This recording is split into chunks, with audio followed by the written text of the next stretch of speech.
السلام عليكم، اهلا بيكم في قناة برندا كروشيه. ازيكم عاملين ايه؟ يا رب تكونوا كلكم بخير. فيديو جديد لماسك الكمامة، وهنعمل مع بعض في الفيديو ده ماسك الكمامة بشكل جديد وجميل، وكمان هنضيف حاجة بسيطة هتخلي الكمامة محكمة اكتر مع ماسك الكمامة. عملنا قبل كده اشكال كتير مختلفة لماسك الكمامة، فلو انتوا حابين تشوفوا كل الاشكال اللي احنا عملناها هتلاقوا قائمة فيها كل الاشكال. اللينك هيكون موجود في صندوق الوصف، وكمان هيكون موجود في اول كومنت على الفيديو ده. والمميز في ماسك الكمامة المرة دي ان احنا هنضيف الجزء ده والجزء ده اللي بيخلوا الكمامة ثابتة اكتر مع ماسك الكمامة. فلو انا معايا الكمامة بالشكل ده، بجيب الاستك بتاع الكمامة وبحط الاستك على السلسلة اللي احنا بنضيفها هنا. بعد كده بقفل الزرار بالشكل ده، وبيخلي الكمامة محكمة اكتر مع الماسك، وده بيخليها مريحة اكتر في الاستخدام. الطريقة هتكون سهلة جدا وبسيطة وكمان سريعة، فعايزاكم تتابعوا الفيديو معايا للآخر علشان تقدروا تعملوا ماسك الكمامة بالشكل ده. بفكركم تشتركوا في القناة لو انتوا لسه مشتركتوش، او لو انتوا اول مرة تشوفوني هتدوسوا على كلمة اشتراك او سبسكرايب اللي تحت الفيديو، وكمان هتدوسوا على علامة الجرس علشان توصل لكم كل فيديوهات القناة. هستخدم خيط الليزا كوتون جولد، والشلة دي بتكون 50 جرام، سعرها 16 جنيه. مناسب جدا ان احنا نجيب الشلة دي علشان نعمل بيها ماسك الكمامة. هستخدم مع الخيط ده ابرة رقم 3.5، لكن انتوا تقدروا تستخدموا اي خيط انتوا عايزين تستخدموه، وتستخدموا مع الخيط مقاس الابرة المناسب للخيط. لكن انا بفضل استخدم خيوط القطن علشان بتكون خفيفة ومريحة اكتر في الاستخدام. اول حاجة هنبدأ بعقدة البداية. بعد كده هنشتغل عدد من السلاسل يقبل القسمة على 4، او عدد من مضاعفات الرقم 4. فانا هنا هبدأ ب32 سلسلة.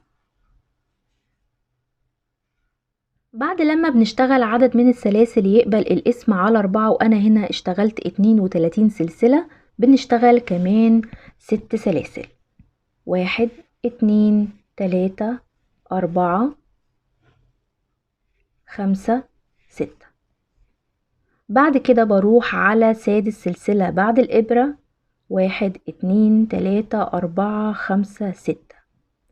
وفي سادس سلسلة بشتغل فيها عمود بلفة. بلف الخيط على الإبرة وبدخل في السلسلة بالشكل ده كده، وبسحب الخيط، وكده معايا 3 حلقات على الإبرة. بسحب حلقتين مع بعض، بعد كده حلقتين مع بعض. وكده أنا الخمس سلاسل اللي أنا سبتهم في الأول، 3 منهم بيساووا العمود بلفة، و2 منهم بتكون مسافة بين العمود رقم 1 اللي هم سلاسل البداية اللي هنا والعمود التاني. بعد كده بروح على رابع سلسلة. 1 2 3، ودي كده رقم 4، وبشتغل فيها عمود بلفة. فبلف الخيط على الإبرة وبدخل في السلسلة بالشكل ده كده، وبسحب الخيط. بعد كده حلقتين مع بعض وحلقتين مع بعض، وكده انا اشتغلت عمود بلفة. بشتغل 2 سلسلة. 1 2. بعد كده في نفس المكان نفس السلسلة بشتغل عمود بلفة كمان. بلف الخيط على الإبرة وبدخل في السلسلة وبشتغل فيها عمود بلفة. حلقتين مع بعض، بعد كده حلقتين مع بعض، وببتدي ان انا اكرر بنفس الخطوات دي. فبسيب 3 سلاسل وبروح على رقم 4. 1 2 3 4، وبشتغل فيها عمود بلفة. 2 سلسلة عمود بلفة، وبنفس الخطوات دي بكرر لحد الاخر. وكده انا وصلت لاخر السلسلة، واتبقى معايا اخر 4 سلاسل. 1 2 3، ودي كده رقم 4 هشتغل فيها بنفس الطريقة وهشتغل فيها عمود بلفة. 2 سلسلة عمود بلفة كمان في نفس السلسلة. بعد كده هشتغل 2 سلسلة كمان. هلف الشغل بالشكل ده كده، وهشتغل هنا في نفس السلسلة عمود بلفة. 2 سلسلة عمود بلفة كمان في نفس السلسلة بالشكل ده كده. وكده انا في السلسلة الاخيرة دي معايا 4 عمود بلفة، 1 2 3 4، بين كل عمود والتاني بيكون معايا 2 سلسلة. بعد كده هشتغل على الجنب التاني من السلسلة وهشتغل في نفس السلسلة اللي انا اشتغلت فيها، فهروح على السلسلة دي وهشتغل فيها عمود بلفة، 2 سلسلة عمود بلفة كمان في نفس السلسلة بالشكل ده كده. وهروح على السلسلة اللي بعدها اللي انا كنت اشتغلت فيها برضو هشتغل فيها عمود بلفة، 2 سلسلة عمود بلفة كمان في نفس السلسلة بالشكل ده كده. وهبتدي ان انا اكرر بنفس الخطوات دي لحد لما بوصل للاخر. كده انا وصلت لنهاية السطر واتبقت معايا اخر غرزة اللي هي اول غرزة كنت اشتغلت فيها، والمفروض انها تكون معايا بنفس الاعداد اللي على الجنب التاني. فكنا هنا اشتغلنا 4 عمود بلفة في السلسلة الاخيرة هنا، وبين كل عمود والتاني 2 سلسلة. فهنشتغل بنفس الطريقة على الجنب ده. وهنا معانا 2 عمود، فاكرين لما قلنا سلاسل 3 سلاسل معايا كأنهم اول عمود معايا. فهروح على السلسلة دي وهشتغل فيها عمود بلفة،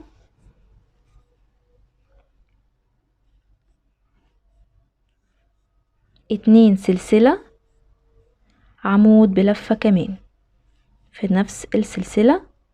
وكده انا معايا 4 عمود، 1 2 3 4. لكن علشان اقفل الدايرة بتاعتي هشتغل 2 سلسلة كمان علشان يكون بين العمود ده والعمود ده 2 سلسلة. بعد كده هقفل بغرزة منزلقة في تالت سلسلة، 1 2 3. شايفين دي كده تالت سلسلة هدخل فيها وهقفل بغرزة منزلقة. فبسحب الخيط بالشكل ده كده من السلسلة، بعد كده بسحب من الحلقة اللي على الإبرة. وكده أنا معايا الاتنين سلسلة اللي هنا زي ما اتفقنا 5 سلاسل بنسيبهم في الأول، 3 منهم بيكونوا عمود بلفة، و2 منهم بيكونوا مسافة بين العمود الأول والعمود التاني.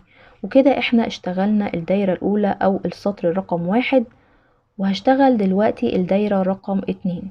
فهروح على اول مسافة على طول بتقابلني المسافة دي وبشتغل فيها غرزة حشو. بعد كده هشتغل غرزة نص عمود، فبلف الخيط على الإبرة وبدخل في نفس المسافة وبسحب الخيط. وكده معايا 3 حلقات على الإبرة، بسحب ال3 حلقات مع بعض بالشكل ده، ودي كده غرزة النص عمود.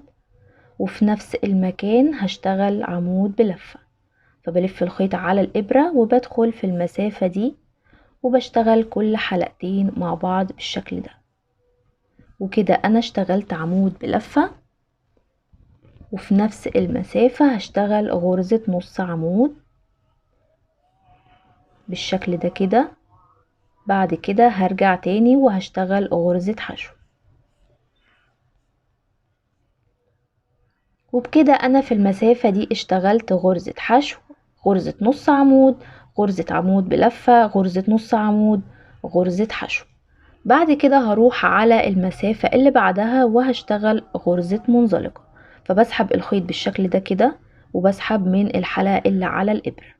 بعد كده هروح على المسافة اللي هي 2 سلسلة اللي هي بين الاتنين عمود بالشكل ده كده، وهرجع تاني وهكرر وهشتغل غرزة حشو، غرزة نص عمود، غرزة عمود بلفة، وهرجع تاني هشتغل غرزة نص عمود، غرزة حشو بالشكل ده كده. وبكده انا معايا غرزة حشو، غرزة نص عمود، غرزة عمود بلفة، غرزة نص عمود، غرزة حشو. هروح على المسافة اللي بعدها وهشتغل فيها غرزة منزلقة. بالشكل ده كده. وبكده انا بعمل الكيرفات الصغيرة دي اللي بتديني شكل مميز لماسك الكمامة بالشكل ده زي ما انتوا شايفين معايا هنا. هرجع تاني وهكرر، وفي المسافة اللي فيها 2 سلسلة بشتغل المجموعة غرزة حشو، غرزة نص عمود، غرزة عمود بلفة، غرزة نص عمود، غرزة حشو في نفس المسافة. بعد كده بين العمود ده وبين العمود ده في المسافة الصغيرة دي بشتغل غرزة منزلقة، وببتدي ان انا اكرر المجموعة دي بنفس الخطوات لحد لما بوصل لاخر غرزة هنا. وكده انا اشتغلت لحد لما وصلت للاخر، ومعايا هنا 4 عمود بلفة، بين كل عمود والتاني 2 سلسلة، بيكون معايا 3 مسافات. اول مسافة فيهم هشتغل فيها بالطريقة العادية، وهشتغل المجموعة اللي معايا غرزة حشو، غرزة نص عمود، غرزة عمود بلفة، غرزة نص عمود، غرزة حشو. بعد كده بروح على تاني مسافة وبشتغل فيها غرزة منزلقة بالشكل ده كده. بعد كده هشتغل 12 سلسلة، 1 2 3 4 5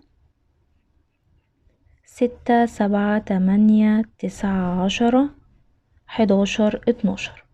هرجع تاني لنفس المسافة شايفين، وهدخل في نفس المسافة اللي انا اشتغلت فيها غرزة منزلقة، وهدخل فيها وهشتغل غرزة منزلقة كمان بالشكل ده كده. وكده انا معايا الحلقة دي اللي بتخليني اقفل على الزرار. بعد كده هروح على المجموعة الاخيرة او اخر مسافة للاربعة عمود اللي هنا، وهشتغل فيها نفس المجموعة غرزة حشو، غرزة نص عمود، غرزة عمود بلفة، غرزة نص عمود، غرزة حشو بالشكل ده كده.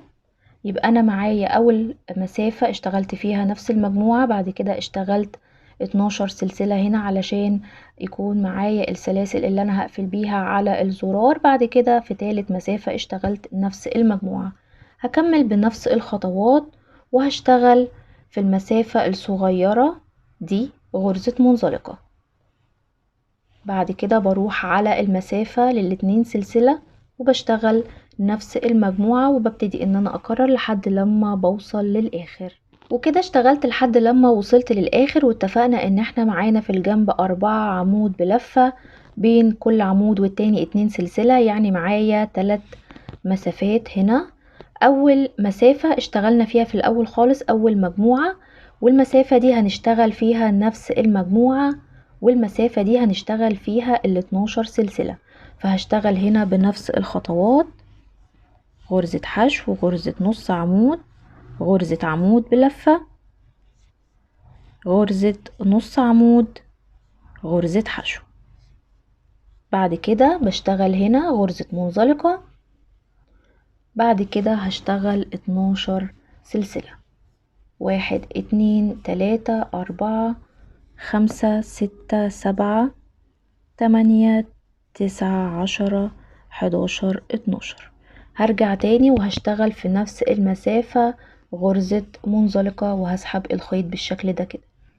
مش شرط ان انتوا تعملوا 12 سلسلة، ممكن تعملوا سلاسل اكتر او اقل على حسب سمك الخيط اللي انتوا بتستخدموه، لكن انا هنا حسبتها وعلى حسب مقاس الزرار وطلع معايا 12 سلسلة. فانتوا ممكن تثبتوا الزرار هنا وتقيسوا عليه السلاسل علشان تتأكدوا ان انتوا السلاسل اللي انتوا اشتغلتوها هتقفل على الزرار وهيكون المقاس مناسب معاكم. بعد كده هقطع الخيط.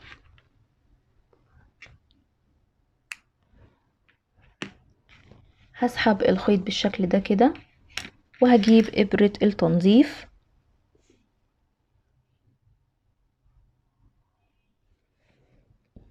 وفي أول غرزة